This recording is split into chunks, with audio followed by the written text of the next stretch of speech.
So Agatha All Along has premiered, and if you didn't know, they had this social embargo, meaning the reviews for the show cannot come out till a certain time. They had it until the show actually premiered, which is usually a bad sign, but a lot of people are starting to think it's maybe to combat review bombing. It did debut yesterday with a both critic and audience score. Critic score being a 79% out of 77 reviews at the time of making this, and an audience score of 78% with over 1,000 ratings to it. So I just picked a ton of random ones. I haven't even looked at them. I just screenshotted a few random ones, and we're gonna kind of see if there's any themes to it, if there's review bombing, certain things. It seems like critics and audiences are agreeing on this show, and it doesn't seem like it's being reviewed badly because 79%, 78%, that's pretty good. This show's execution could be stronger, but there's a lot of power and even joy to be found in watching Agatha tear into the world like the witch she is. Right now, Agatha All Along is underwhelming. I still have hopes that this coven will put a spell on me to make the show more interesting. Oof! So far, I'm pleasantly surprised, and I genuinely hope the show continues to be a fun little witchy adventure. Han, Plaza, and the rest of the cast are a lot of fun,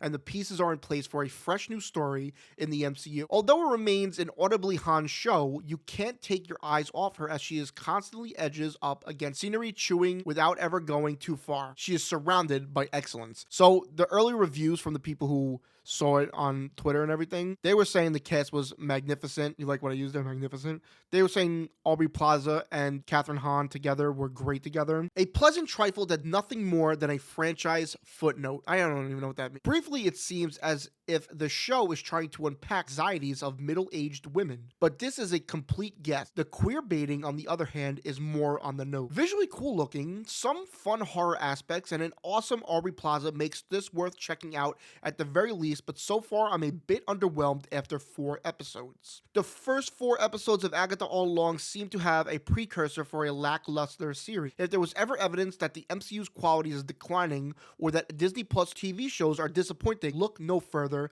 than this. Here is a Marvel show that's unafraid to be campy, kooky, and weird, and ditches the 8-hour movie formatting of other M series and embraces the episodic power of that WandaVision harnessed so well. So now Marvel has a subsidiary for Marvel Television, so maybe that they kind of are figuring out, like this person said, the 8-hour movie formats are just not really working for fans, and the shows aren't hitting because of that. So maybe this has been in the right direction. Agatha and the Coven conjure up a cauldron of chaos, and after 4 episodes, we're intrigued. The show explores what it means to be powerful in a world that wants to suppress that power, a theme that speaks to women throughout time. Agatha All Along exceeds expectations in every witchy way. The series dives fun, fantastical, and horrifying history of witchcraft, dissecting the many misconceptions and celebrating the weird and wicked witch of the MCU and beyond. Agatha All Along is mostly a noticeable improvement on the Disney Plus series formula and typical MCU trappings. More importantly, it's an entertaining story that will leave you wanting to see it through to its end. Agatha All Along is off to a strong start, and it seems that Marvel Television, a subsidiary of the Sting films and the series,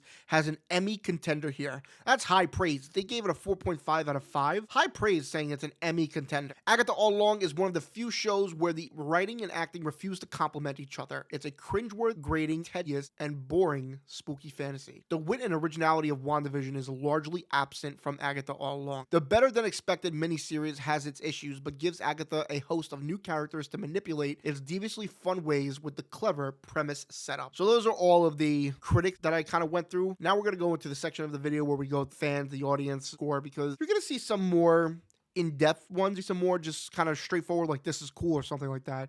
And it's always good to kind of get both ends of the spectrum here, the critics and also the audience. I love this show. I wish the MCU will give us more queer content. So far, so good. My only complaint is that I can't binge watch it. Excellent show. Tried it out. No, thank you. 2 episodes in, and I already know Agatha All Along is the same high caliber space as WandaVision. These are uniquely layered shows that demand your attention. Obviously, it's best completely vested into the Avengers and Wanda and overall Marvel arc to completely appreciate Agatha fully. Agatha All Along truly is the spiritual sequel to WandaVision while picking up the pieces left by Multiverse of Madness. A fun, spooky, and mysterious quest of power, and the perfect series for the Halloween season. Can't wait for more. So yeah, it's no secret that this is kind of a follow-up to WandaVision, and if you didn't know, WandaVision and then this show Agatha All Along and then Vision Quest are all supposed to be kind of like a trilogy of shows that have to deal with Wanda, Vision, Agatha, and characters, maybe even Doctor Strange, because people are saying in these reviews that it kind of follows Multiverse of Madness in some way, obviously because Wanda was the villain of that movie, so it kind of makes sense that, it kind of can play off themes from that. Prolapsed brain stuff. Boring garbage. Writing is terrible. Very lame.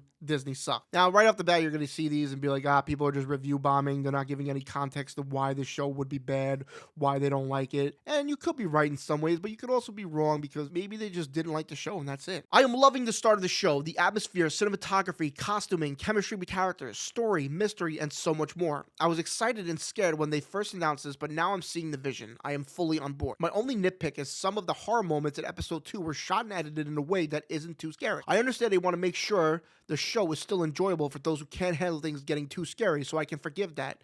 There is also a part of the climax of episode 2 that had me wondering why certain people weren't using magic to get their goal, but I can get past that for just how fun and exciting the show is so far. I can't wait for more. Just finished watching the first 2 episodes, 10 out of 10. This show is so good. A perfect follow-up to WandaVision and Doctor Strange 2. I've never been this excited for a show since WandaVision. The whole cast is great, especially Catherine Hahn and Aubrey Plaza, and the dynamic between Agatha and Teen was the standout for me. The way episode 2 ends felt like we're in for a great journey. Now keep this with a grain of salt as well. The fan reviews are based off only 2 episodes, while the critic reviews, I believe, are based off 4 episodes. First episode attempts to show us the most grating, smug, and annoying cop ever put to film and succeed. I get it sets up, but 40 minutes of it was enough to ruin the show. 40-minute SNL skit. Should have been 7 minutes. Marvel has lost its way. A wasted opportunity to make fun and campy MCU side story. Like some other recent Marvel projects, it's the writing that is a big letdown. It's surprising to see how bad writing takes down project after project with a few exceptions. The overall plot of having to walk the witch's road is interesting. Some of the jokes land, but that's about it for positives. Years of development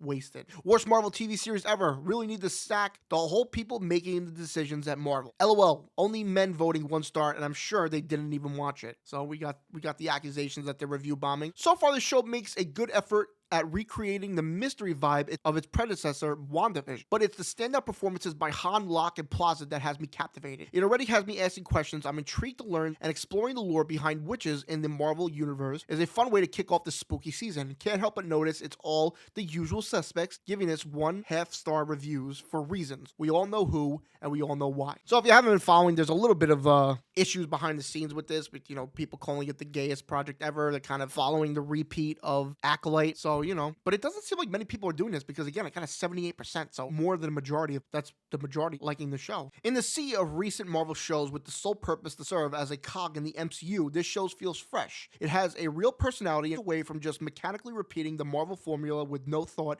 or care. The characters are interesting and fleshed out. The performances are great. The tone setting, atmosphere, and overall vibe is so unique in the MCU universe. Whether it will surpass WandaVision, my favorite Marvel show, is yet to be seen, but so far it's on the right path to at least match it. The only covet I have, and the reason I'm giving it 4.5 stars, is the pacing, and interestingly enough, it's the opposite of what critics said. I actually feel that the first episode moved just a smidge too fast for me, and the Mayor of Easttown parody could have lasted more. I might change this rating depending on how the next episode turns out, but for now, it's a 4.5 out of 5. I don't understand this show. It feels like such bad writing and acting. It honestly feels like I'm watching a kid's show like Descendants, but it's almost not that appropriate for kids. So me and my girlfriend kept asking out loud, what is this? The coolest thing about this show is the end credits montage with witchy vibes, but that's it. Everything else seems just so bad with the show. This person's saying the best thing is when the show ends. There's tons of positive reviews and pretty much good reviews that I have a quick video just showing how many,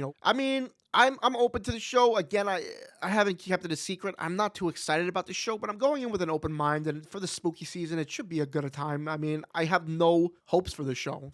But I see both sides of this story, I guess, saying that it's being review bombed, saying that it's only liked for certain reasons. But you let me know, are you going to watch Agatha All Along? I probably am right after this video.